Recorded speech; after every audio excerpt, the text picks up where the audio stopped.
దేశవ్యాప్తంగా 24 లక్షల మంది విద్యార్థులు నేషనల్ ఎలిజిబిలిటీ టెస్ట్ ఎగ్జామ్ రాయడం జరిగింది. దీని ఎగ్జామ్ రాసినటువంటి పేపర్ని నరేంద్ర మోడీ ప్రభుత్వంలో లీకేజ్ జరిగింది. నేటికి లీకేజ్ జరిగిన నరేంద్ర మోడీ ఇలా నోరు మెరపకుండా ఆ లీకేజ్ల పైన మాట్లాడకుండా 24 లక్షల మంది విద్యార్థుల యొక్క జీవితాలతో చెలగాటం ఆడుతున్నటువంటి పరిస్థితి ఉంది. ఇతర దేశాలలో యుద్ధాలను ఆపినా అని చెప్పినటువంటి నరేంద్ర మోడీ ఈ దేశంలో తన ప్రభుత్వంలో లీకేజ్ జరిగితే ఎందుకు ఆపకుండా నిర్వీర్యం చేయకుండా ఎందుకున్నాడో చెప్పాల్సినటువంటి అవసరం ఇలా ప్రధానమంత్రికి ఉంది. తక్షణమే 24 లక్షల మంది విద్యార్థులకు న్యాయం చేయాల్సిన అవసరం ఉంది.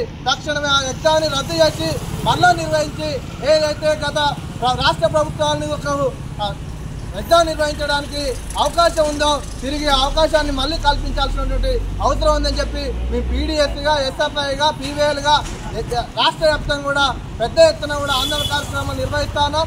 తక్షణమే అదేవిధంగా ఇక్కడ ఉన్నటువంటి తెలంగాణలో ఉన్నటువంటి కేంద్ర మంత్రులు కిషన్ రెడ్డి కావచ్చు, బండి సంజయ్లు కూడా తక్షణమే ఈ ఎగ్జామ్ పైన లీకేజ్ జరిగినటువంటి ఎగ్జామ్ పైన రద్దు చేయాలని చెప్పి రేపు కేంద్రంలో ఒత్తిడి తీసుకురావడానికి కొరకు వీళ్ళు ప్రయత్నం చేయాలా, లేకపోతే భవిష్యత్తులో బీజేపీ మంత్రుల ఇల్లు ముట్టడి కూడా నిర్వహిస్తామని చెప్పి హెచ్చరిస్తా ఉన్నాం.